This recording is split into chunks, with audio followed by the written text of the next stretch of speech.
पहलगाम आतंकी हमले पर सभी दलों ने एकजुट होकर जवाब देने का प्रण लिया, लेकिन इस आतंकी हमले पर सियासत जारी है। कांग्रेस के राष्ट्रीय अध्यक्ष मल्लिकार्जुन खड़गे ने ऐसा बयान दे दिया जिस पर सियासत गर्मा गई है। बीजेपी और जेडीयू ने मल्लिकार्जुन खड़गे को राष्ट्रहित के मुद्दे पर राजनीति ना करने की नसीहत दी। आप ये रिपोर्ट देखिए, फिर खबर तो समझिए।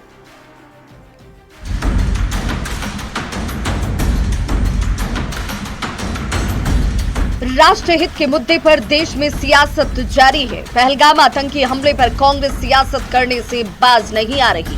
कांग्रेस के राष्ट्रीय अध्यक्ष मल्लिकार्जुन खड़गे ने केंद्र सरकार पर बड़ा आरोप लगा दिया। खड़गे ने कहा कि सरकार को पहले से खुफिया एजेंसी का अलर्ट था, लेकिन सरकार ने सुरक्षा बलों को इसकी जानकारी नहीं दी। हमले से 3 दिन पहले अलर्ट आया था और पीएम ने अपना कार्यक्रम भी रद्द किया था। हमले के 3 दिन पहले ही वहां इंटेलिजेंस रिपोर्ट मोदी जी को भेजा था और उसी लिए मोदी जी ने कश्मीर जाने का प्रोग्राम कैंसल किया था। ये मैं एक पेपर में पढ़ा। जब इंटेलिजेंस लोग आपकी रक्षा के लिए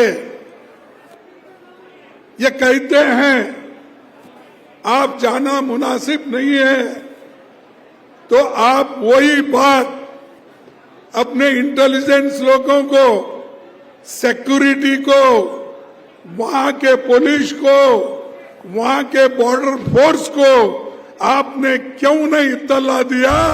पहलगाम की आतंकी घटना पर कांग्रेस अध्यक्ष खड़गे के बयान पर सियासत गर्मा गई है। बीजेपी और जेडीयू ने कांग्रेस को नसीहत दी कि राष्ट्र हित के मुद्दे पर कांग्रेस राजनीति करने से बाज आए।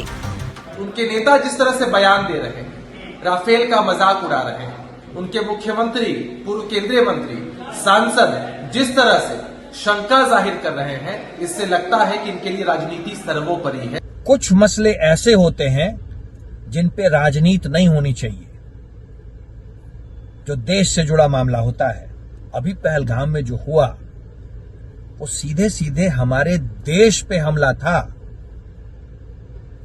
विपक्ष अगर हर संभव हमारे साथ खड़ा है तो ये एक स्वच्छ राजनीति की निशानी है, परंतु अगर ऐसे सवाल कर रहा है जिससे कि राजनीतिक बदबू आ रही है तो ये देश के साथ गद्दारी हो जाएगी।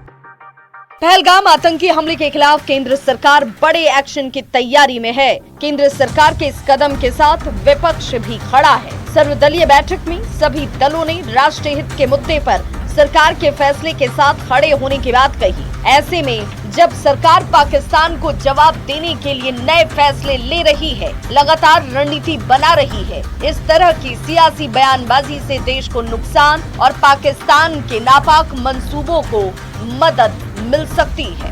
न्यूज़ 18 के लिए रांची से गौरव झा के साथ पटना से अमित कुमार की रिपोर्ट। तो एक और विपक्ष सवाल खड़े कर रहा है और ऐसे में चलिए अब ये जानते हैं कि पहलगाम अटैक के बाद मोदी सरकार ने क्या क्या एक्शन लिया है। तो पहलगाम हमले के बाद भारत ने 1960 में हुई सिंधु जल संधि को निलंबित कर दिया है। अटारी वाघा बॉर्डर चेकपोस्ट को तत्काल बंद कर दिया गया है। पाकिस्तानी नागरिकों का वीजा तत्काल प्रभाव से रद्द किया गया और भारत में रह रहे सभी पाकिस्तानियों को वापस भेजा गया। भारत ने पाकिस्तानी उच्चायोग को बंद करने का आदेश दिया और पहलगाम हमले से जुड़े आतंकवादियों के घर भी ध्वस्त कर दिए गए। Pakistani YouTube channel, Pakistani x handle sites को बैन किया गया। पाकिस्तान विमानों के लिए इंडियन एयर स्पेस को बंद किया गया। पाकिस्तान के डायरेक्ट और इनडायरेक्ट इंपोर्ट पर भी भारत ने पाबंदी लगा दी। बगलिहार बांध के सारे गेट बंद और चिनाब नदी का पानी पाकिस्तान के लिए रोक दिया गया। तो ये कड़े फैसले सरकार की तरफ से लिए गए हैं, हालांकि विपक्ष सवाल उठा रहा है। बढ़ते